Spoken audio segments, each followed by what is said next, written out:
कैसे हो बच्चों। चलिए आज हम अभी एक जो क्वेश्चन आंसर है वो देखते हैं।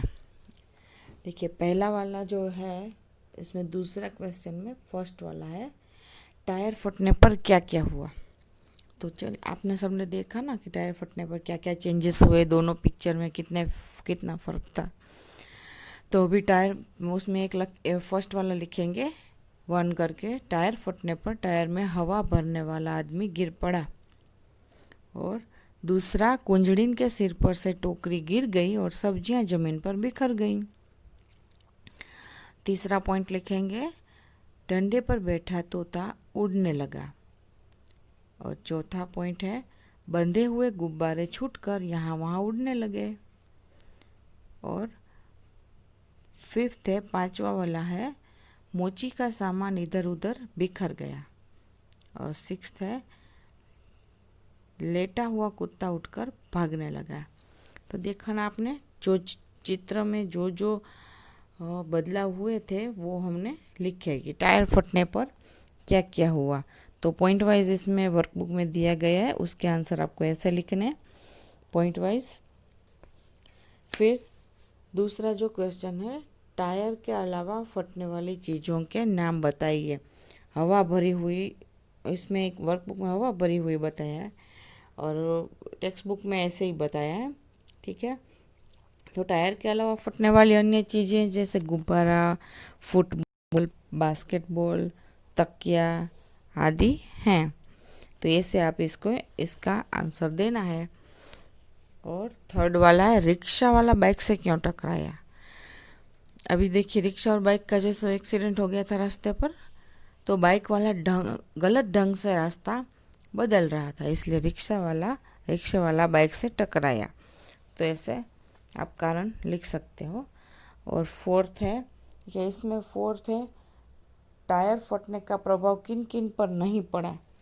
तो इसका इसमें वर्कबुक में नहीं दिया गया है, तो ये आपको टेक्स्ट बुक में लिखना है इसका आंसर, ठीक है। देखिए तो टायर फटने का प्रभाव किन किन पर नहीं पड़ा। देखिए तो इसमें हम लिखेंगे टायर फटने का प्रभाव रिक्शा, कारों और मकानों पर नहीं पड़ा, है ना। क्योंकि टायर फटने से और रिक्शा और उसका जो रोड पर जो जा रहे हैं उनको कोई फ़र्क नहीं पड़ा। सिर्फ टायर फटने से जो फुटपाथ पर जो लोग थे उनके ऊपर ही असर हुआ, ठीक है। तो इसमें सिर्फ हम ऐसे ही आंसर देना है शॉर्ट में। उसके बाद वाला क्वेश्चन है मोची क्यों रास्ते पर आ गया।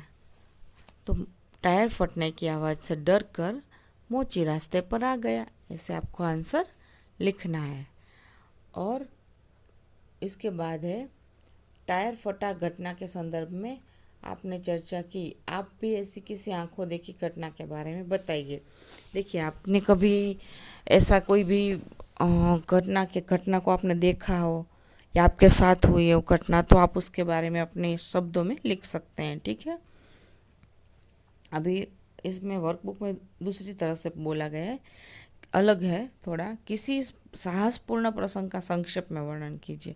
साहसपूर्ण यानी आपने कुछ बहादुरी का जो काम किया हो उस कभी भी आपने अपनी लाइफ में, तो उसके बारे में आपको बताना है, ठीक है। अपने शब्दों में लिखना है, कोई भी घटना हो उसमें आप लिख सकते हो अपने हिसाब से।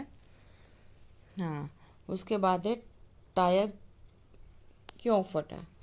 तो अभी इसमें दूसरा है, उसमें जो स्वाध्याय है उसमें अलग क्वेश्चन है। चलिए पहले वो बताती हूँ। रबर से बनी हुई चीज़ों के नाम लिखिए। आपने देखा ही है रबर से बनी हुई कौन कौन सी चीज़ें होती हैं, कई सारी हैं आपने जो देखी है। तो उसमें चलिए लिखिए कि रबर से बनी हुई चीज़ों के नाम गेंद, तरह तरह के टायर, पेंसिल से लिखा हुआ मिटाने की रबर, रबर बैंड आदि, ये सब रबर से बना हुआ होता है, ठीक है। और उसके बाद स्वाध्याय में सेकंड वाला टायर फटने से पहले क्या हो रहा था। चलिए टायर फटने से पहले क्या क्या हो रहा था आपको पता है। देखो टायर फटने से पहले साइकिल की दुकान वाला टायर में हवा भर रहा था, गुब्बारे वाला गुब्बारे लेकर बेचने जा रहा था, कुंजड़ी सब्जियां लेकर बेचने जा रही थी, मोची सड़क पर बैठा था और शायद ग्राहक की राह देख रहा था, और कुत्ता लेटा हुआ था और तोता डंडे पर बैठा हुआ था। ठीक है, फिर टायर फटने से, अभी उसके बाद है, हाँ, टायर क्यों फटा? तो टायर पुराना था, इसलिए हवा अधिक भर जाने से फट गया। बस ऐसे इसका आंसर देना है। और फोर्थ है, टायर फटने के बाद क्या क्या हुआ।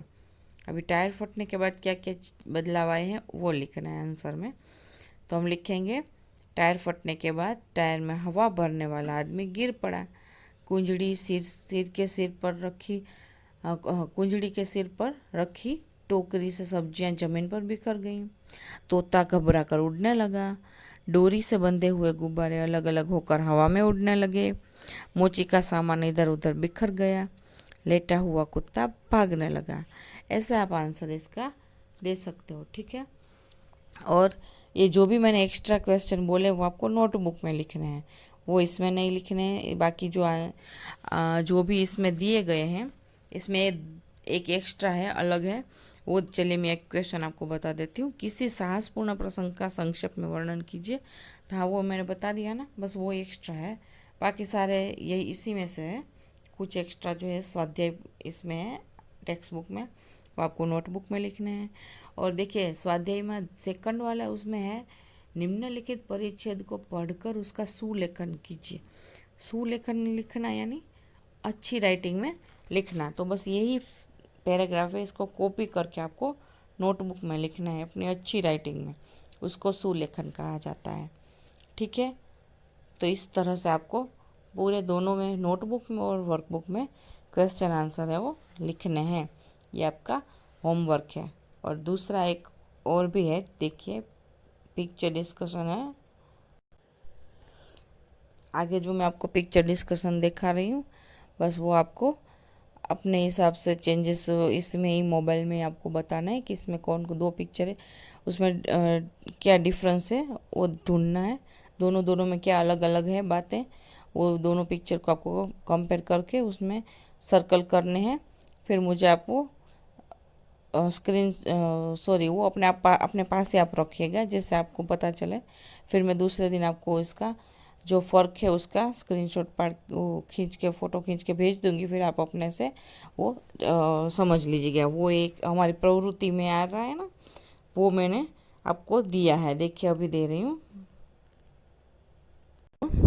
देखिए ये फर्स्ट चैप्टर में जैसे ही वर्कबुक में ये चैप्टर ख़त्म होता है, इसमें लास्ट में ही प्रवृत्ति दी गई है एंड में। तो उसमें आपको बताना है एक ये चित्र, उसमें ये चित्र के हिसाब से आपको सर्कल करने हैं। ये इसमें आप नहीं चिपकाओगे तो चलेगा ये चित्र, लेकिन हम इसको ऐसे ही देख लेते हैं। ठीक है, मैं इसका आंसर कल दूंगी आपको। इसमें से बस सोच के या फिर आप अपने मोबाइल में आप सर्कल करके भी रख सकते हो, फिर आप अपना चेक कर लेना होमवर्क। तो इसमें आपको कहाँ कहाँ पर फ़र्क है, दोनों चित्र में थोड़ा थोड़ा ही फ़र्क है, वो आपको इसमें मार्क करके रखना है। फिर मैं दूसरे दिन आपको इसका आंसर भेज दूंगी। ठीक है, फिर आप अपना मैच कर लीजिएगा।